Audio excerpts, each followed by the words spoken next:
Hi folks, welcome to the Economic Reality Channel. My name is Kurt. Today is November 11th. In my last video, thanks for being here.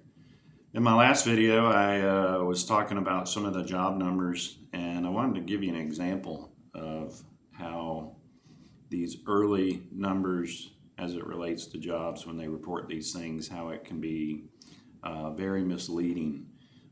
So this report is done weekly by ADP. It's their employment report for the labor market. And on November 5th, they had a report that shows that the labor market is rebounding in October. And then today, the headline is Dollar Dumps as ADP report shows big job losses in October.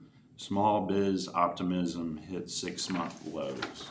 So this is from the same company, the same employment report, and after 1 week they came out with quite the different report.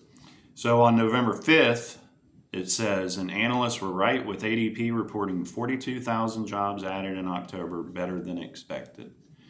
1 week later, today, the report says, for the 4 weeks ending October 25th, 2025, private employers shed an average of 11,250 jobs a week, suggesting that the labor market struggled to produce jobs consistently during the second half of the month.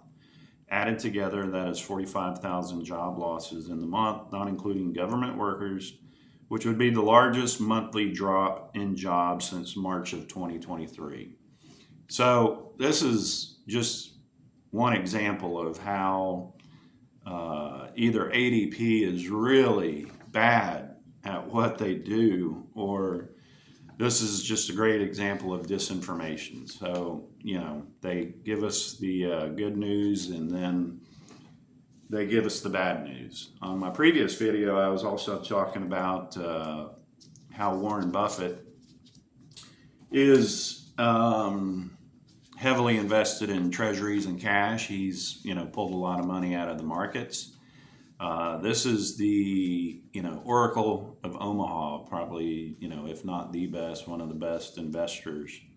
And it says Berkshire Hathaway's cash reserves reach 382 billion cash and cash equivalents. So as you can see, he's heavily in the cash and not into the market. And I just wanted to show you that graph to kind of support what I said in the last video.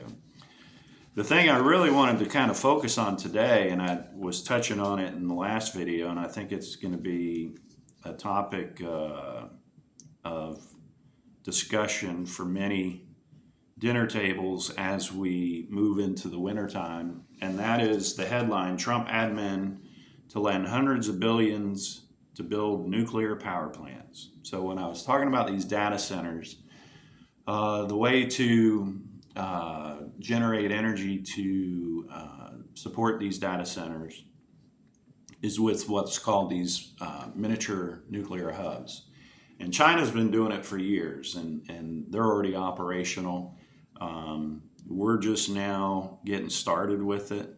I'll read a little bit of the article. While the market is finally starting to grapple with the most unpleasant question of who will plug the funding gap needed to build out all the data centers required to make the AI dream a reality, a gap which Morgan Stanley recently calculated would be as large as 2.9 trillion in CapEx funding needs, of which at least 1 trillion will come in the form of debt.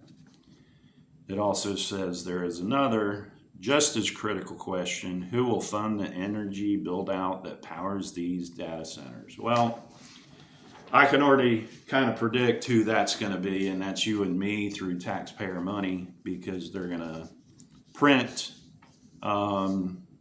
new money to fund these projects, and it's going to take several years at minimum just to get these things operational. So right now, here's a chart that shows what each country, I guess this is like the top 12 countries that have nuclear reactors under construction. And the one at the top of the list is China with 29. And behind them is India with 6 and Russia with 5. But the country that's not on this list is the US. So we haven't even broke ground on trying to build out these nuclear reactors that are going to be necessary for the data centers. I'll read a little bit more of the article. The Trump administration tipped its cards last month when it struck a deal with owners of Westinghouse to invest $80 billion to build nuclear plants across the U.S. And I just want to, point out that Westinghouse went bankrupt in 2017 due to cost overruns with big nuclear projects in Georgia and South Carolina. So this is, who we're putting our investment into.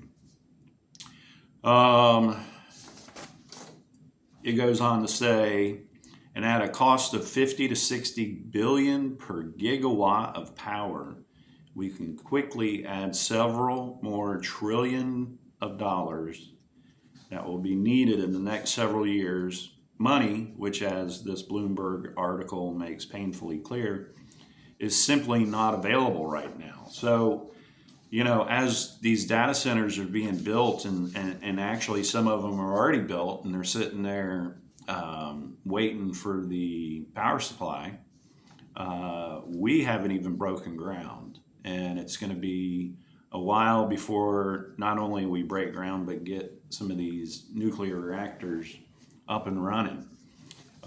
Here's an article that says data centers in NVIDIA's hometown stand empty, awaiting power. The fate of 2 facilities in Santa Clara, California, highlights a major challenge for the U.S. tech sector and indeed the wider economy.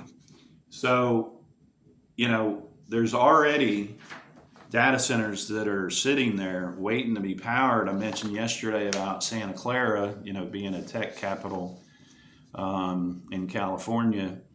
And there's an example of 2 data centers that are just waiting to have power. And I mentioned yesterday that, for the city of Santa Clara, which I think I looked up has a population of about 130,000 people, 60% of the city's energy supply goes to the current data centers, not counting the ones that are waiting to be brought up online. Read a little more about the article. As we reported at the time, President Trump signed an executive order in May that called for the U.S. to break ground on 10 large nuclear reactors by 2030. That's breaking ground by 2030. Again, this is something that we need today as we go into the wintertime. I think the demand for energy just this winter alone is going to be excessive, and we're already seeing increased power bills, and this is probably going to be an exceptionally cold winter. Says one official from the Energy Department says, when we leave office 3 years and 3 months from now, I want to see hopefully dozens of nuclear plants under construction. So, it's not even started yet. The demand is there already. So I can expect that, this is something to pay attention to as we go into winter. We saw what happened in Texas a few years ago when that grid almost collapsed, and the power companies were actually putting some type of emergency cost to the usage, and a lot of people's power bills went up 4, 5, 6 times. So something to watch out for, because those people didn't know that was going to be the case, and some of them were getting $2,500 a month power bills when that grid almost collapsed. So just keep in mind, the government can print new money, but they can't print new energy, and that's going to be critical in the coming months and years. So I'll just show you one more graph and then end this one quick. So this is the U.S. Consumer Price Index on electricity. So it goes from 2012 to current, and it really shows where the cost of energy is going in 2025.